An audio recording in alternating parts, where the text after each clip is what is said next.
Welcome back to the Bandwidth Tapes. Today I'm joined by percussionist Colin Currie. Colin is one of the most influential voices in contemporary percussion, known for his collaborations with composers, his work with the Colin Currie Group, and his deep connection to Steve Reich's music. In this conversation, we talk about curiosity, learning music without shortcuts, the power of live performance, recording contemporary repertoire, and what it means to truly serve the music. This is a thoughtful and inspiring conversation about listening, commitment, and musical purpose. Here's my conversation with Colin Currie.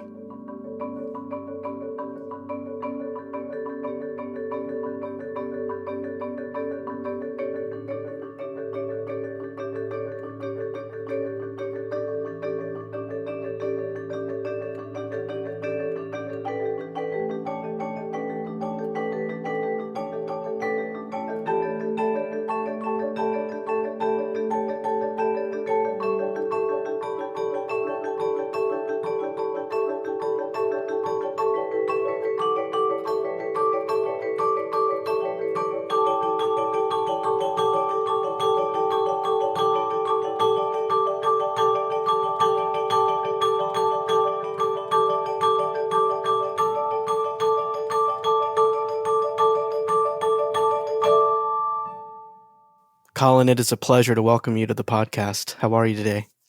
I'm very well, thanks. How are you? I'm well, thank you. I've been looking forward to chatting with you. I've been a fan of your work for a long time and an admirer, and I'm just excited to dig in and talk with you about your career. Well, that's very kind words. I hope I can hope I can keep you entertained for a short time at least. I'm sure you will. My day job is that I'm a tech director at a school in St. Louis in the US. And so I'm constantly thinking about things around technology. And I recently spoke with Evelyn Glennie on the podcast, another fellow percussionist, Scottish percussionist. We had a conversation around technology and streaming media and just things of that nature. And are you thankful that you came up as a percussionist the time that you did, when maybe content and every recording imaginable of music was not easily accessible a few clicks away? Or do you think you would have preferred to have what the youngsters do now? What are your feelings on that? Well, it's a very, very good opening question, and I have a very firm opinion about it, certainly from my own perspective. I'm exceptionally grateful I grew up when I did. And I think the experiences I had, I mean, even like early things like when I found music that I was interested in was this avant-garde music, composers like Stockhausen and the post-war modernists like Webern, and then on to Elliot Carter and things like that. If I wanted to see what their music looked like, I had to go to a music library. So this wasn't just some kind of YouTube clip that I would probably, if it was nowadays and I was 14, I would probably look at for 20 seconds and then move on to the next one and look up about the latest way to make roast potatoes or whatever would distract me from the task at hand. But I think things had to be. You really had to go after things, and I think it's a bit hard to have a black and white connection, but I think it led to maybe a deeper understanding and also learning things for yourself. I think now what sometimes makes my heart sink a little bit, if I may be bold, is so when I meet students and they talk about a piece they're learning, and usually the first thing they say is, "Oh, when I looked at it on YouTube, this is what the player did." When I ask them Yeah. why are you playing like that, they say, "Well, that's how it is on YouTube." So, I think that's a terrible state of affairs. I mean, and I think for me personally, what I'm also grateful for is that it has meant that I have genuinely stuck close to my sort of morality of trying to avoid recordings of pieces when I'm learning them, because I find that they necessarily sort of cut swathes across any kind of possibility of having an original thought about a piece. And then, of course, it's interesting to thereafter peruse the assets that are available on whatever piece it is you're doing. But you can't beat studying in isolation and trying to learn something in your own terms and off your own back. And I think that is an art that is dwindling. I agree with you completely. And I think that the process of learning and is so important, and learning and knowing how to learn a new piece of music, and not just learn it by rote, possibly memorizing how someone else plays it, and actually Yeah. spend the time and the shed time that it requires to go through that process. Yeah, and it's so much more, I think, rewarding and edifying as well. If you're a young player, to get your own handle on whatever it is it may be, and take pride in what you do from that sense. And maybe you'll go into a blind alley, and maybe you'll do something which is quote unquote wrong. But there's no really such thing as wrong in music. It's just ideas and opinions, and um, you can't be finding things out for yourself. Yeah, I completely agree. What first drew you to percussion, and how old were you when you started? Yeah, well, I don't really know because it goes back to when I was really very, very small, like 2 or 3 years old. I think there was some kind of toy I had. It's been traced back to I had a toy fire engine, and in place of a ladder, it had like a mock xylophone. So Okay. you could this fire engine had a little xylophone for a ladder, and I think I broke it because I loved it so much. Um, and on some level, I must have seen or heard something. I was just fascinated by the drums. I mean, we didn't know anything about it. Was a musical family, but we didn't know anything about what was entailed in this area. But I just loved the drums, or so I thought. Um, and the musical training began when I was 5 with piano lessons because it was thought, I mean, wisely, I think, that this would be a good way to learn to read music. And if you're learning to read music, maybe the drum kit is not the standard way to learn, regular musical notation. And I actually would agree with that. And I'm grateful for my parents helping me with that, Yeah. or rather insisting, probably unfavorably with me at the time, that I wait and learn a bit of piano first. But then, age 6, capitulation occurred, and I got my first drum lesson, which I still remember like it was yesterday because the excitement of this first drum lesson it's just indescribable moment. I mean, I remember waiting for in the hallway at this music school for this drum lesson to start, and I couldn't sit still. So I was just running up and down. I had so much energy. I was just running up and down, up and down, up and down, waiting for the previous lesson to finish so I could go in and get my first drum lesson.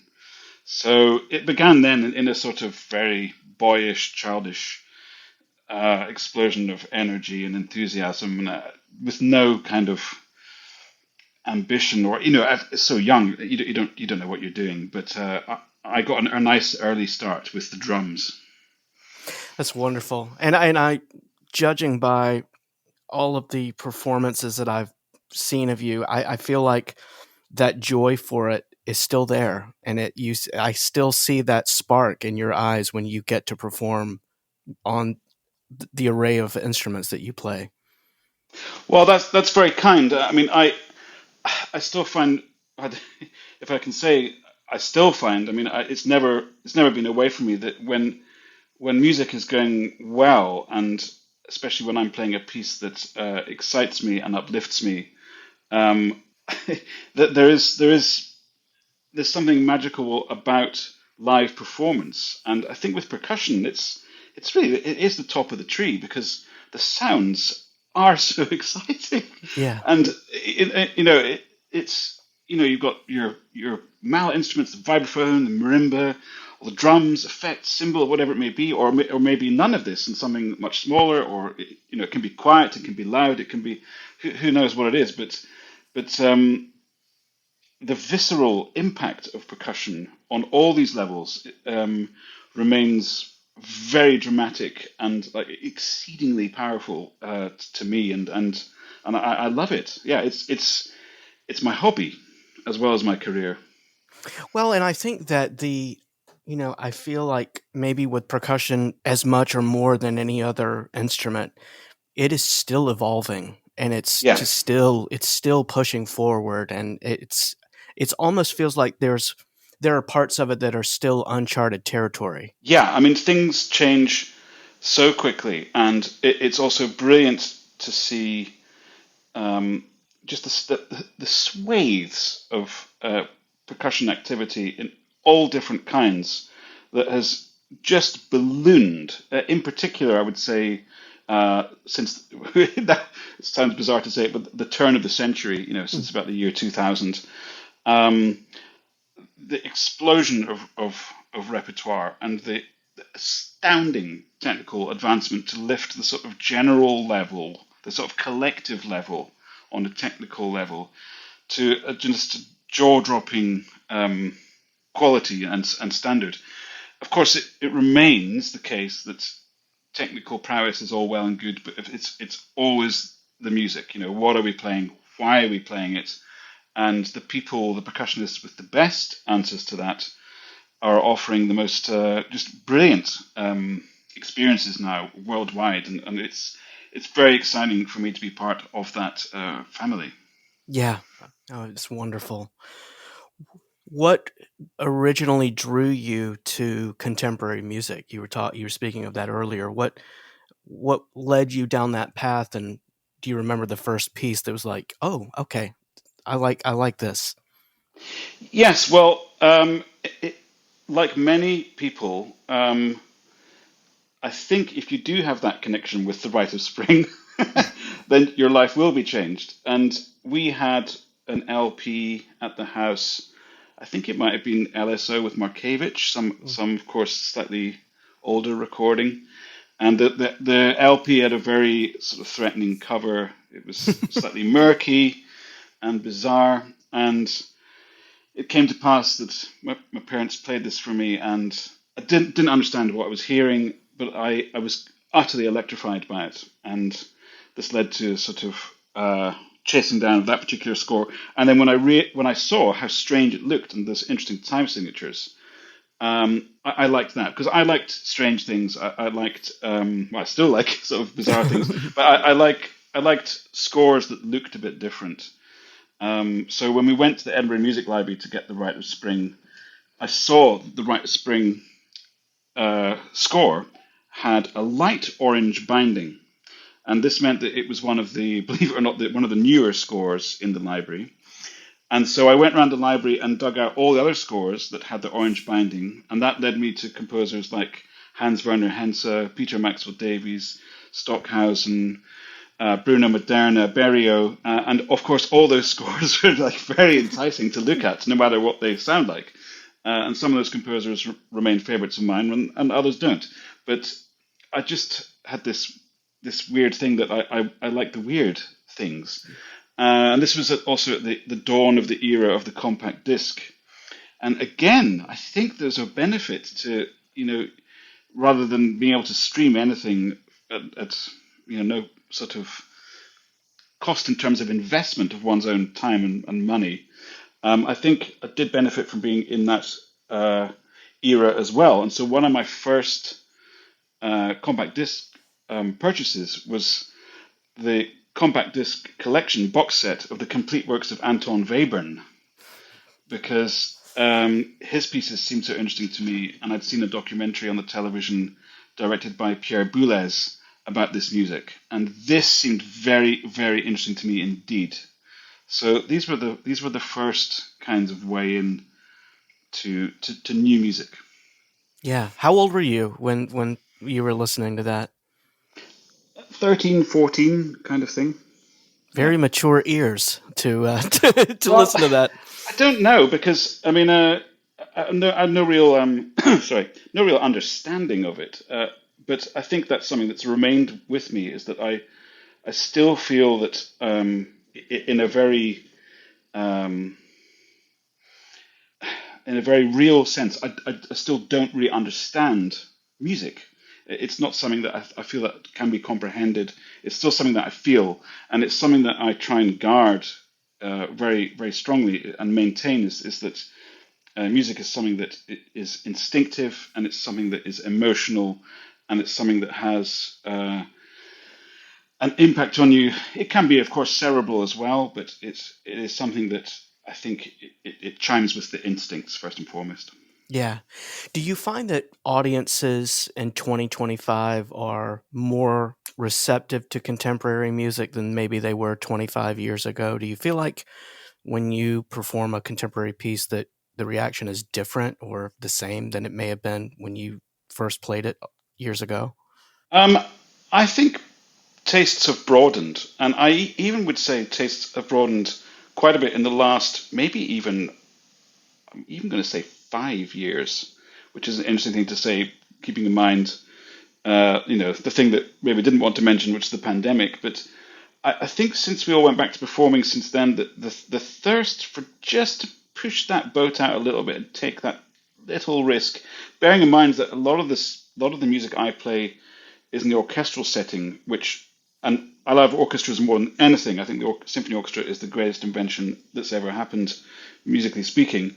But it can be a conservative setting. So a lot of what I play is in that kind of traditional environment.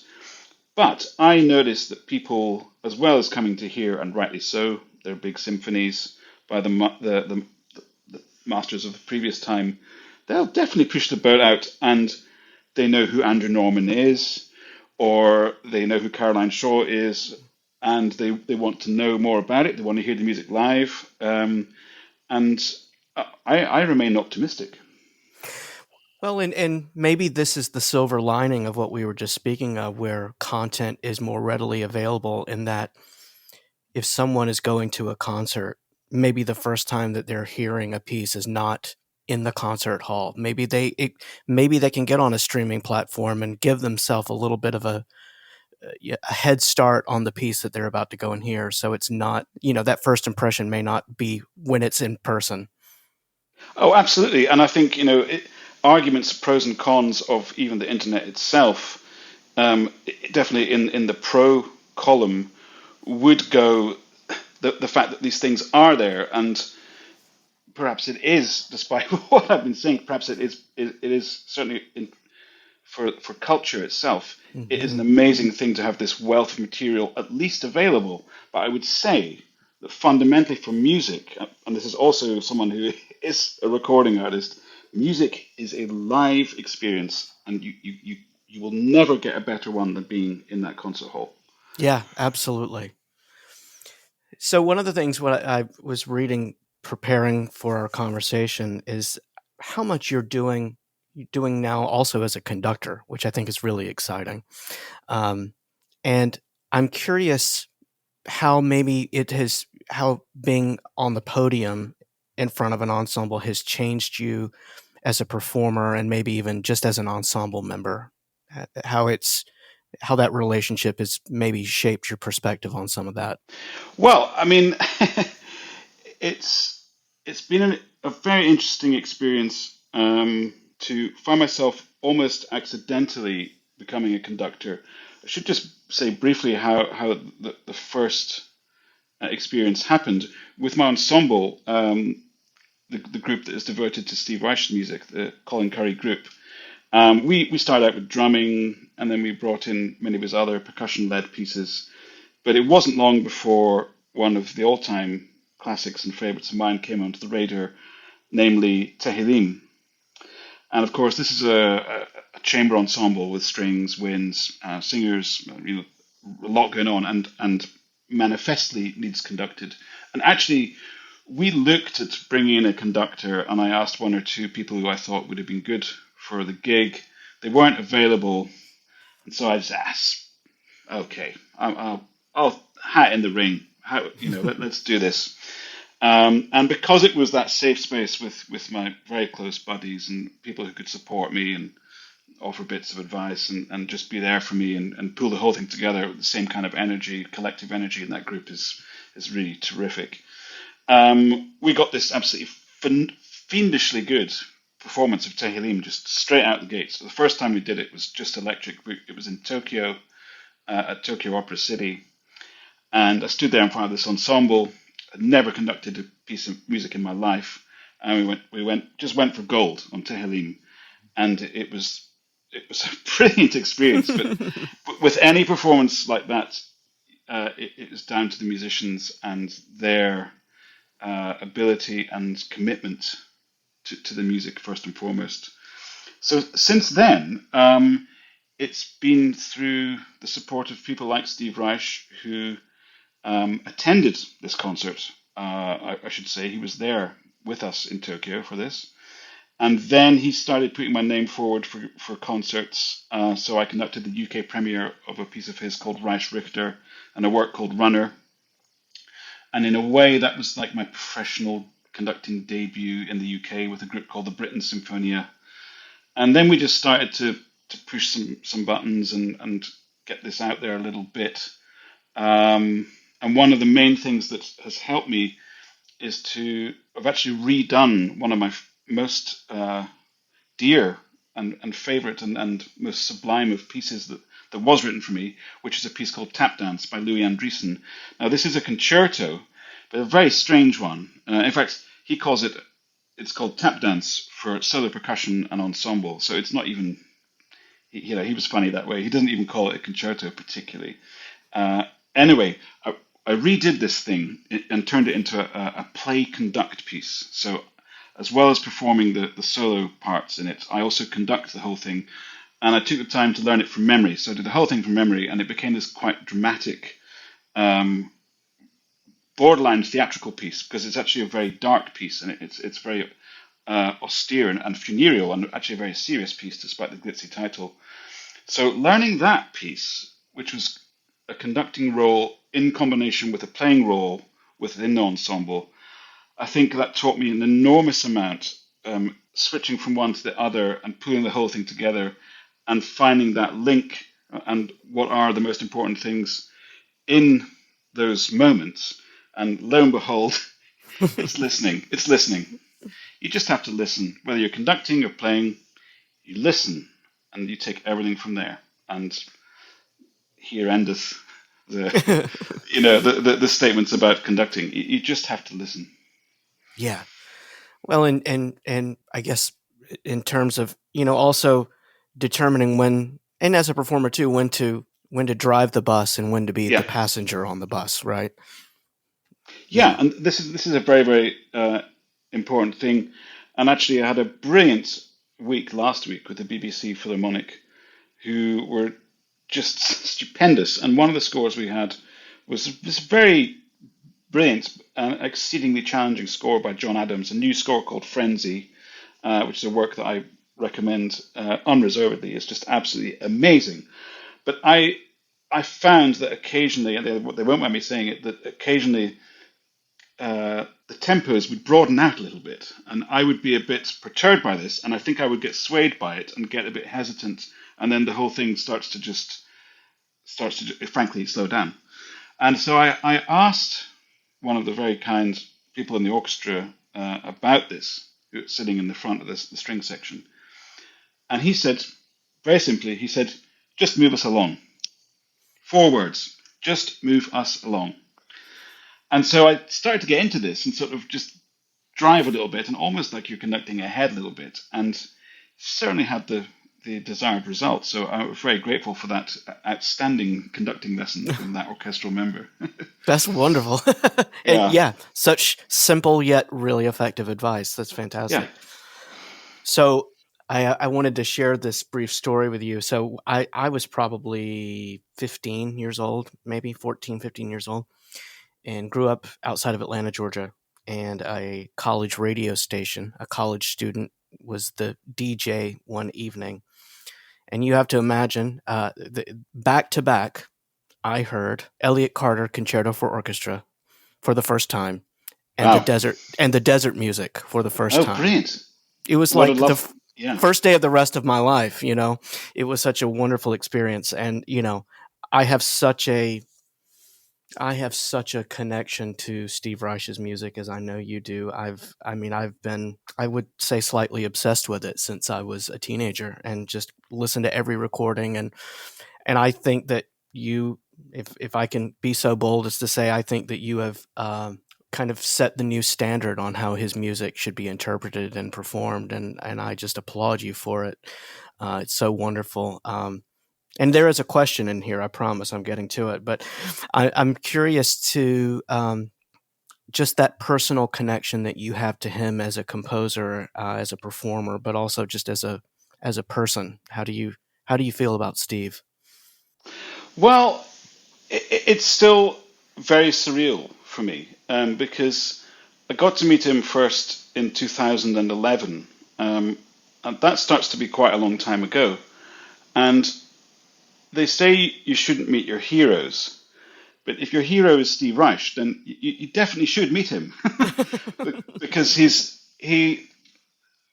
What was so uh, memorable about this first meeting was I was just this bundle of nerves and kind of didn't know what to say because we had this meeting backstage at the South Bank Centre in a dressing room, just a chance to speak, because he'd already agreed to write something for me by this time, which became the piece Quartet, which we premiered in 2014. And what I what I found him to be was just very humble and very modest, and it was him who was asking me questions. And he knew like an astounding amount about my. I was very like taken aback by how much he knew about my work.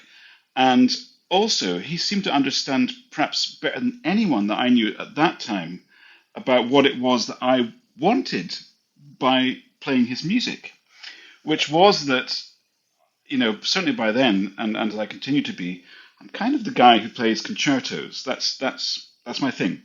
If I was to stop now, I'd probably be remembered for all these dozens of concertos I've premiered and the hundreds of performances that I've given of those pieces. But he understood perfectly well, and he was exactly right, that I kind of felt like I was missing out a little bit on ensemble playing and wanted to play his music just for the joy of it and to be with my friends and to have this fantastic experience in that role. And he had it right on the money, and it was so interesting to hear it from the guy at the top of the tree that he sort of understood it better than anyone, better than me, better than my agent. That what I wanted to do with the group and the kind of incentive for it. So very very interesting. And then of course over the years he's come to hear my ensemble perform very many times, and also other projects that I've done with different groups. And he's been there advising, coaching, sometimes very frank conversations, other times, more kind of ebullient and effusive with praise and so forth, quite lavish occasionally, but always very, very supportive and very, very honest. And it's still amazing for me. He's still my favorite composer, and he's someone who I can email and ask him if I have a problem. He's there for me. He's been absolutely brilliant, and it beggars belief for me that I have him as a friend, and I'm extremely grateful to him. And his music, I still cannot get enough of it. Not possible. Oh, I'm with you.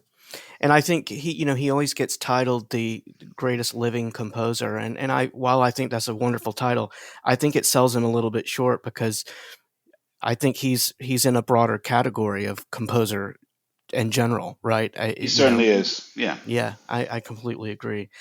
I think and I'd love to hear a little bit about just the process of recording music for 18 musicians at Abbey Road Studios. I I think that the recording of it is just beautiful. And one section specifically, and I feel like I've listened to every recording that's ever been released of it. In section, I wrote this down so I'd remember this. In section 6, Yeah. the piano 3 and 4 parts has the most pronounced offbeat recording of it I've ever heard. There's a certain section of it that so much that I hadn't even realized that was so present in the piece until I heard your ensemble play it. I love the attention to detail that you all gave to that piece.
That's very kind. I'm delighted to hear that. What we wanted to do with that recording, because there are lots of very fine studio recordings available of that piece, mostly studio recordings. There's some one or two good live ones as well. Um, we just wanted to capture the group playing this piece in performance. So although it was recorded over the course of one day, well, 6 hours actually, in Abbey Road Studio 2. It's very definitely, we've tried to make it feel, and what we gave was very much a performance. We didn't hold back, we didn't play it safe, we didn't streamline anything. We had to let certain takes go because people took these wild risks and things didn't work or whatever it was. We just gave it everything to try and have it capture what we play and feel like to be this incredibly emotional piece. Now, not only is it, of course, immaculately conceived and mathematically perfect and proportioned and just your perfect piece of music in terms of um, just how it is on the page. It's just the most beautiful, perfect score, and everything is in the right place. What transcends in this piece is almost like looking down on the piece. And this is certainly how I feel when I play the piece. I certainly feel like I'm sort of floating above the ensemble and looking down on something that is cavernously greater than the sum of its parts. I mean, sometimes you would not believe that it is only 18 people. Is it like 1,000? Yeah. Because that's how it sounds. It's just this. It's a piece that seems to just describe whole planets and life cycles, and off you can go into your metaphors and analogies. But it's very definitely that emotional side, and that's what we try and achieve with the group. Because it did seem a little bit when we started the group that I thought somewhat to myself that there seemed to be two camps for Steve's music in performance practice. There was either a technically very secure one that was a little tight and a little short on groove and sonority. And then there were these other ones that were quite exciting, but a bit of a hot mess and like not very secure. So I never understood this. I thought, I don't understand why you can't have both. Like, I want a Hmm. bit of the hot mess. I want the emotion, and I want the edge, and I want it to be expressive and expressionist. But let's also have it nice and in the pocket and very secure. And why can't we have both? So that's what we've certainly tried to do. And I think our version of Music for 18 does hit the spot. I do have to perhaps agree with you. I think it has um, an emotional side to it, and a very poignant. I think when you get to the end of the recording, that there's a real poignancy to the music. And again, I can confirm this is what Steve wants. This is what he wants people to feel, and um, there's nothing like it. Yeah, there's nothing like it. Yeah, I think the first time I saw it performed was at the Big Ears Festival, which is a music festival in the U.S. And Steve was there, and I was sitting next to my son, who is also a percussionist, who's also a big Steve Reich fan, and it's one of the greatest memories of my life. Truly, was sitting Yeah, and hearing that piece performed in that space in the company I was in, and it was yeah. There's something larger about that piece of music than I think words can describe. yeah, it's magic. Yeah, It's magic. it's magic. Yeah. So I noticed that you were, I think several months ago, were doing some crowdfunding to possibly record some of his other pieces. Yeah. Is that project still moving forward? And I guess could you elaborate on that if it is? Yeah, well, again, that's nice of you to ask, and I'm happy to reply in the positive. Yes, so this is linked to my record label, Colin Currie Records, which again came about. Um, the impetus for this record label was the music of Steve Reich. We've been playing drumming for more than 10 years. It was 2017. And I just thought, okay, it's time to put this version down because this is very drumming in particular really is a different ball game. The way we play it, some people will love it, others won't agree with it, and I think that's great. I think that's shows the strength of Steve's music is that it can be done in so many different ways. But we have this version that we like to do, and I just thought this one we have to record. So we did a crowdfunding campaign for that back in 2017, and it was a very interesting campaign. It was successful, and we got to meet some very interesting backers through it who simply were fans of the group and of Steve's music, and people very generous and good people who've become supporters of the group since then, and we remain close, and it's become this really excellent relationship with several key people. So, but we had this recording, and actually we didn't have a record label. So we'd had this great thing in the can and mixed down and everything, but we took it to all these main, whatever they're called, these big labels. No one would take it until we got in touch with or had a meeting with London Symphony Orchestra. Now they have their own label called LSO Live, and they'd started to do releases for other people because they have a fantastic infrastructure, and it's relatively straightforward for them to get things out there because they're so well set up. They'd start to release albums for King's College Choir, and since then they've also released albums for other orchestras such as National Symphony Orchestra, Washington DC, and so forth. But they thought they could be quite interested in what I was doing. So drumming got released on a new label, Colin Currie Records, which is ran behind the scenes by London Symphony Orchestra.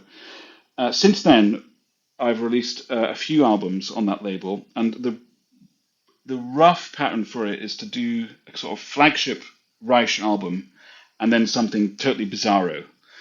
So the second album was a duo album with my duo partner Håkan Hardenberger, the trumpet player, and that's an album of God knows what, but it sounds great. And then there was Yes, it another does. Reich. I'm glad you like that one. Very, very proud of that one, and that was superb to have Håkan on that second album. He's such a legend. The third album is another Reich album, and then the fourth one, etc. So anyway, these things, those albums have done all right. They've done quite well, and I'm very happy the music's out there. But the, the next album I wanted to make was some of the ensemble pieces, including double sextet. Now Steve had heard our version of that again from a concert in Japan, and he just said to me, "Oh, I'd be so happy if you could record that because that just sounds right." So well, leave it with me, and we looked at the budget, and these things don't come cheap anymore, if they ever did. I mean, the costs just go up and up and up. And actually, recording this album, even though we were in a much smaller space, it was much more expensive than doing music for 18 musicians. Really? So yeah, so what we ended up doing, we collected. I mean, it's a bit arbitrary, but it doesn't matter because any excuse to get to Steve's music. We're doing an album called The Sextets. I So love it. it may be quite nice that these pieces, which in some ways don't have a huge amount in common, which makes it even more interesting.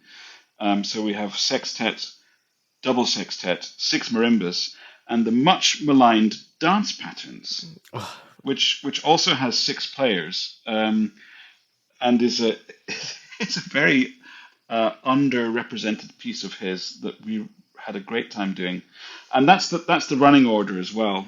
We didn't go into some kind of artificial chronological album, and the crowdfunding again, it went really well. I mean, it's tough, and asking for money is never fun, but we got it done, and the album is ready to roll. We've just finished the mixing, and it'll be out in the spring.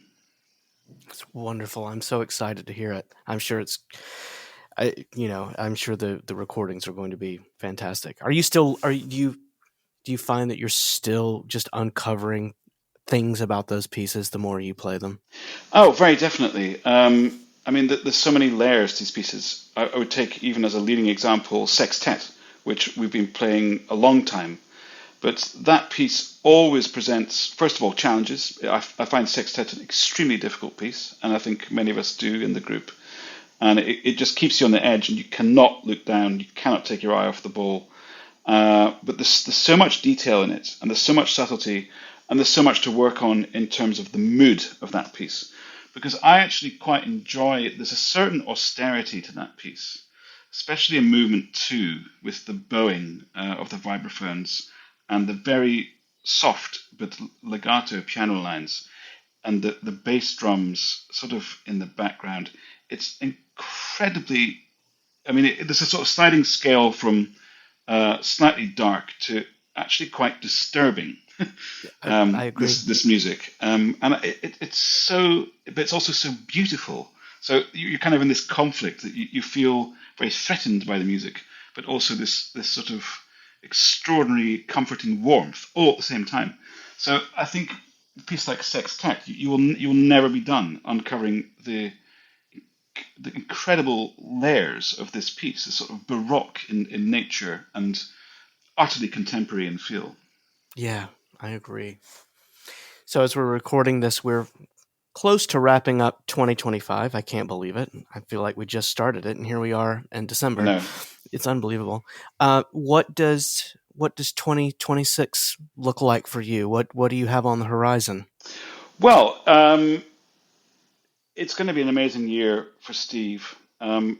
Talking of things that seem a bit surreal and unbelievable, he's heading for his 90th Yeah. birthday anniversary season.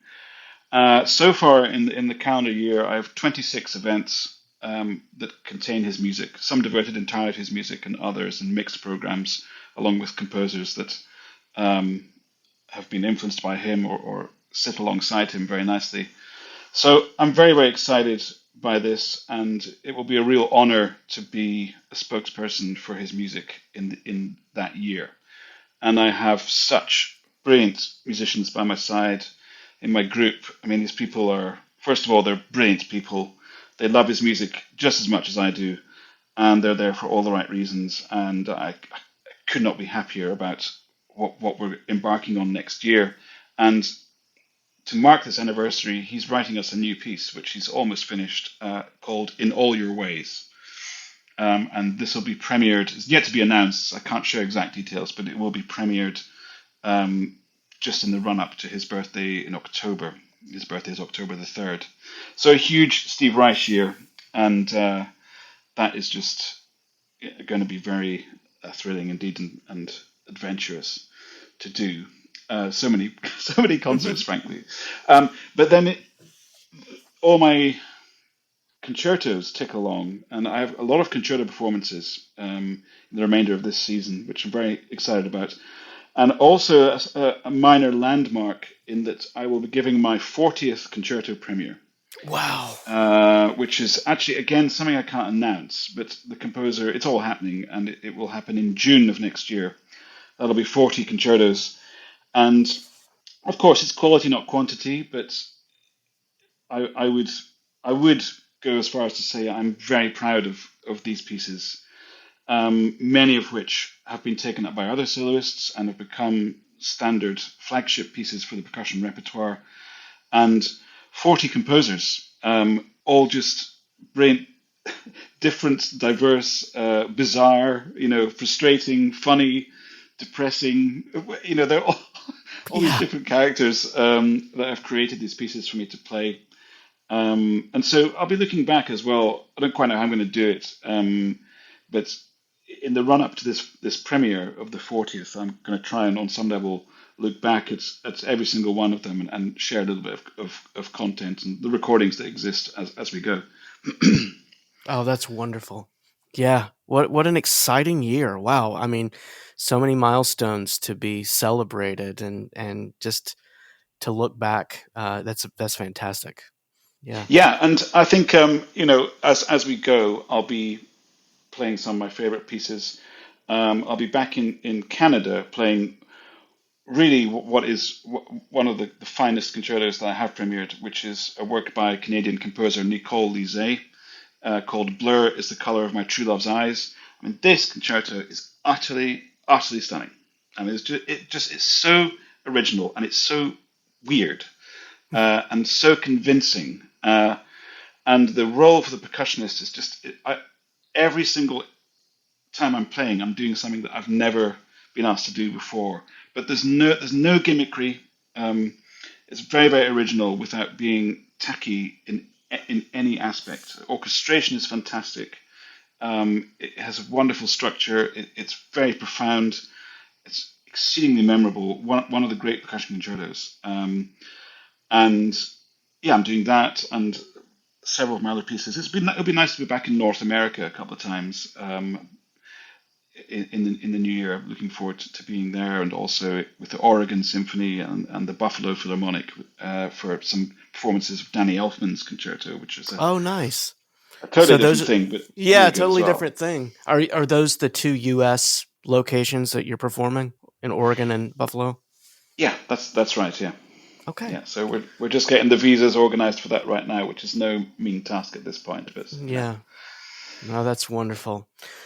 Well, Colin, I could just sit for and talk with you for hours about this. I'm just bravo to what you've done so far and what you're continuing to do in your career, and just thank you for the music. It's been a pleasure talking with you.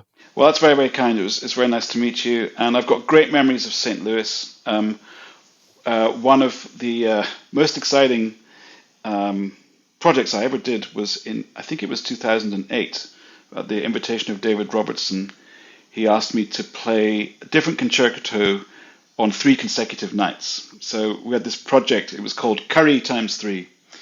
And I played Steve Mackey, Christopher Rouse, and H.K. Gruber's Rough Music, all in the Powell Hall, and all with the fabulous St. Louis Symphony Orchestra, whom I just absolutely adore, an amazing orchestra. So, and I was there with my father, which is a lovely memory because he sadly died a couple of years ago. So St. Louis, every time it comes up onto the radar, is a great memory for me. It's a fine place, and maybe I'll be able to meet you there one day. It was very nice to meet you today. Thank you. Yeah, that would be wonderful. Well, thank you, Colin, and just best of luck in 2026 and beyond. Same to you. That was my conversation with percussionist Colin Currie. If you enjoyed this conversation, please follow or subscribe to the Bandwidth Tapes wherever you listen, and consider leaving a rating or review. Thanks for listening, and I'll see you next time.